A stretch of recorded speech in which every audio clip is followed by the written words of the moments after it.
नमस्कार।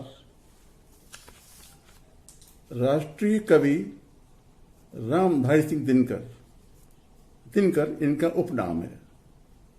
इनका जन्म 1908 में और स्वर्गवास 1974 में हुआ था। ये खड़ी बोली के छायावादी कवि थे। ये राष्ट्रवादी भावनाओं से ओतप्रोत कवि के रूप में लोकप्रिय हुए हैं। उनकी कविताएं राष्ट्रीयता, विद्रोह और क्रांति से भरी हुई हैं। इनके प्रमुख काव्य हैं उर्वशी, रश्मिरथी, कुरुक्षेत्र इत्यादि।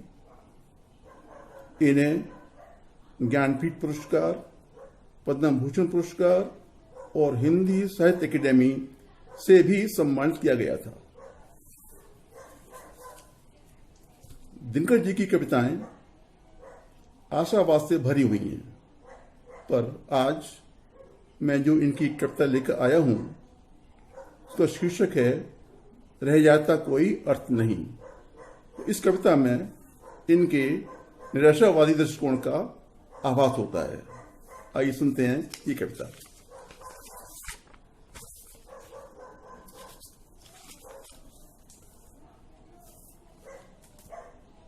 नित्य जीवन के संघर्षों से जब टूट चुका हो अंतर्मन, नित्य जीवन के संघर्षों से जब टूट चुका हो अंतर्मन, तब सुख के मिले समंदर का रह जाता कोई अर्थ नहीं। नित्य जीवन के संघर्षों से जब टूट चुका हो अंतर्मन, तब सुख के मिले समंदर का रह जाता कोई अर्थ नहीं। जब फसल सूख कर जल के बिन, जब फसल सूख कर जल के बिन तिनका तिनका बन गिर जाए, जब फसल सूख कर जल के बिन तिनका तिनका बन गिर जाए, फिर होने वाली वर्षा का रह जाता कोई अर्थ नहीं। संबंध कोई भी हो लेकिन इस दुख में साथ न दे अपना। संबंध कोई भी हो लेकिन इस दुख में साथ न दे अपना, फिर सुख में उन संबंधों का रह जाता कोई अर्थ नहीं। संबंध कोई भी हो लेकिन इस दुख में साथ न दे अपना, फिर सुख में उन संबंधों का रह जाता कोई अर्थ नहीं। छोटी छोटी खुशियों के क्षण, छोटी छोटी खुशियों के क्षण निकले जाते हैं रोज यहाँ। छोटी छोटी खुशियों के क्षण निकले जाते हैं रोज यहाँ, फिर सुख की नित्य प्रतीक्षा का रह जाता कोई अर्थ नहीं। मन कटुवाणी से आहत हो, मन कटुवाणी से आहत हो, भीतर तक छलनी हो जाए।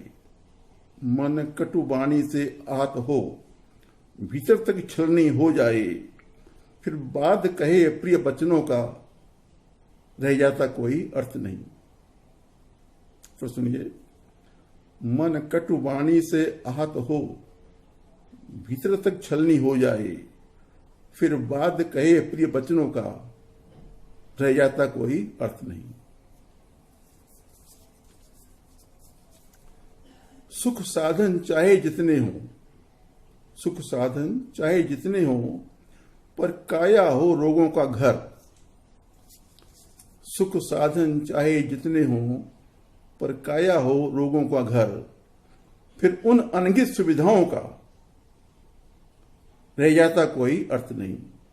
तो सुनिए, उन सुख साधन चाहे जितने हो, पर काया हो रोगों का घर, फिर उन अनगिनत सुविधाओं का रह जाता कोई अर्थ नहीं।